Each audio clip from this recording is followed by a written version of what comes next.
ഇന്നത്തെ എൻ്റെ യാത്ര ആരംഭിക്കുന്നത് ഞങ്ങളുടെ പ്രിയ കൂട്ടുകാരൻ ശ്രീ ബിജുമോൻ വി അദ്ദേഹത്തിൻ്റെ ജോലിയിൽ നിന്ന് വിരമിക്കുന്ന ദിവസമാണ്. അദ്ദേഹത്തെ കാണുന്നതിനായി ഞാനും സോനുമോനും അദ്ദേഹത്തിൻ്റെ വീട്ടിലോട്ട് ചെന്നപ്പോൾ ചെറിയ മഴയൊക്കെ കഴിഞ്ഞ സമയമായിരുന്നു. എന്നിരുന്നാലും ബിജുമോൻ അയൽവാസിയായ പ്രിയപ്പെട്ട സോമൻ ചേട്ടൻ്റെയും ചേച്ചിയുടെയും വീട്ടിൽ നിന്ന് തിരിച്ചു വരുന്ന കാഴ്ചയാണ് കണ്ടത്. സോമൻ ചേട്ടനും ചേച്ചിക്കും ഞങ്ങളുടെ വിഷ അറിയിച്ച് നേരെ വീട്ടിലേക്ക് കയറി ചെല്ലുകയാണ് ഉണ്ടായത്. കയറി ചെന്നപ്പോൾ തന്നെ ഞങ്ങളുടെ അടുത്ത സുഹൃത്ത് ശ്രീ സുമേഷ് നേരത്തെ തന്നെ വീട്ടിൽ പ്രസന്റ് ആയിരുന്നു. ബിജുമോന് ഓഫീസിൽ നിന്നും കിട്ടിയ മൊമെന്റുകളും ഒപ്പം തന്നെ മകന്റെ മികച്ച പഠനത്തിന് ഓഫീസിൽ നിന്ന് നൽകിയ മൊമെന്റുകളും ഞങ്ങളെ കാണിച്ചു. ഒപ്പം തന്നെ കൂട്ടായി വീട്ടിലിരുന്ന സ്പൈഡർമാന് ഞങ്ങളൊന്ന് നോക്കി. ഒപ്പം തന്നെ മക്കളുടെ ജീവിത അഭിലാഷമായി മാറിയ 2-3 ഫോട്ടോകൾ പഴയകാല ഞങ്ങളുടെ ചെറുപ്പത്തിലേക്ക് കൂട്ടിക്കൊണ്ടുപോയി. അല്പം ചില്ലാകാന്ന് പറഞ്ഞപ്പോൾ സുമേഷ് ഒരു കൂളിംഗ് ഗ്ലാസ് വെച്ചു. സുമേഷിന്റെ ഭംഗി കൂടിയ സംശയത്താൽ നമ്മുടെ ക്യാപ്റ്റൻ വീണ്ടും കൂളിംഗ് ഗ്ലാസ് വെച്ചു.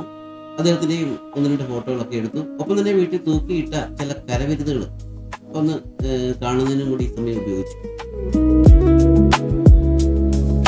ബിജുമോന്റെ വിരമിക്കല് ശരിക്കും ആവശ്യമാണോ എന്നറിയുന്ന ഒരു ചർച്ച സുമേഷ് തുടങ്ങി വെച്ചു.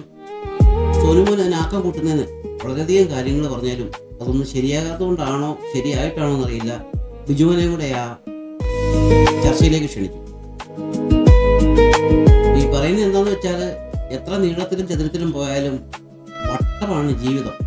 ഈ വട്ടത്തിൽ ചാടിയാൽ എങ്ങനെ പോയാലും ഒരു പ്രാവശ്യം പോയിടത്ത് തന്നെ വീണ്ടും വീണ്ടും എത്തും എന്നാണ് സുമേഷ് പറയുന്നത്. എത്രത്തോളം ശരിയാണോ എന്ന് എനിക്കറിയില്ല. ബിജുമോൻ അങ്ങനെയല്ല എന്ന് പറയാൻ വേണ്ടി ഒത്തിരി ശ്രമിച്ചു നോക്കും. പക്ഷെ അതൊന്നും സ്ഥാപിച്ചെടുക്കാൻ ബിജുമോന് പറ്റിയില്ല. സുമേഷ് പറയുന്നത് ശരിയാണെന്ന് സോനുമോനും തോന്നിത്തുടങ്ങി. ചർച്ച എങ്ങും എത്താറായപ്പോഴാണ് അവര് എന്നെ കൂടെ ഈ ചർച്ചയിലേക്ക് ക്ഷണിച്ചത്.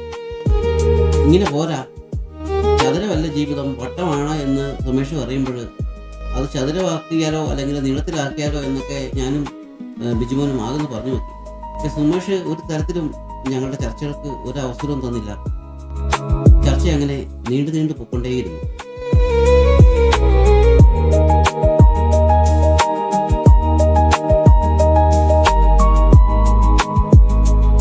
അപ്പോഴാണ് ഒരു കാർ അതിൽ ചീറിപ്പാഞ്ഞു പോയത്. അത് മറ്റാരുമല്ല, ബിജുവിന്റെ 2 പുത്രന്മാര് ജിമ്മിൽ പോയിട്ട് തിരിച്ചു വന്ന യാത്രയാണ്. ഇനിയുള്ള ചർച്ചകളിലും അവന്മാരകൾ പങ്കെടുപ്പിക്കാമെന്ന് ഞങ്ങൾ തീരുമാനിച്ചു.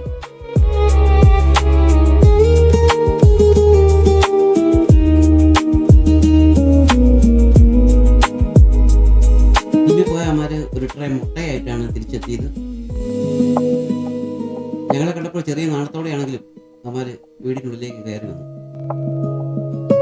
മുട്ട കൊണ്ടുവന്നല്ല, അതുകൊണ്ട് കണാപ്പയെ കൊണ്ട് ഒരു ഓംലേറ്റ് ഉണ്ടാക്കിക്കാൻ തീരുമാനിച്ചു. അവന്റെ കരവിരുതിൽ പ്രത്യേക രീതിയിലുള്ള ഒരു മുട്ട ചിക്കി ഉണ്ടാക്കാമെന്നാണ് അവൻ അറിയിച്ചത്. അവളെ മുളകും എല്ലാം അവൻ തന്നെ അരിഞ്ഞു. അവൻ നല്ലൊരു കുക്കാണ്, ബിജുമോൻ എപ്പോഴും പറയും. പക്ഷെ ആദ്യം ഞാൻ കണ്ടത് നമ്മളൊക്കെ മുട്ടയ്ക്കകത്ത് ഇത് അരിഞ്ഞിട്ട് ഇളക്കിയാണ് അടിക്കുന്നത്. പക്ഷെ അവൻ്റെ ഒരു പ്രത്യേകത എന്ന് പറഞ്ഞാൽ അവന് മുട്ട സെപ്പറേറ്റ് ആയിട്ട് ഇളക്കിയ ശേഷം ഈ എണ്ണയ്ക്കകത്ത് ഈ ഉള്ളി, സബോളയും പച്ചമുളകും ഒക്കെ ഇട്ട് ചൂടാക്കുമായിരുന്നു.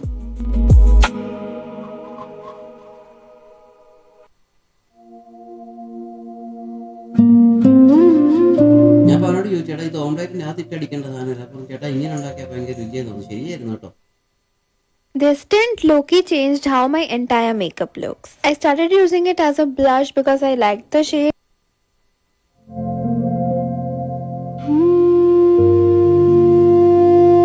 ഇടയ്ക്ക് അവനും കൂടെ വന്ന് ഇതിന് നിർമ്മാണത്തിൽ ഇച്ചിരി പങ്കു ചേർന്നു. പക്ഷെ അവന്റെ ഇളക്ക് കാണുമ്പോൾ തന്നെ നമുക്കറിയാം അവൻ കൈകൊണ്ട് പോലും ഇതൊന്നും ചെയ്യുന്ന ആളല്ല.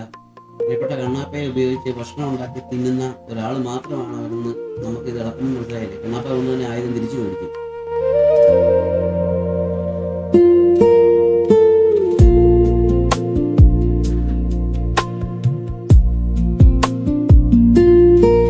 എന്തായാലും ബിജുമോന്റെ റിട്ടയർമെന്റിൽ പ്രിയപ്പെട്ട മേഴ്സൺ ചേട്ടനും എത്തിച്ചേർന്നായിരുന്നു.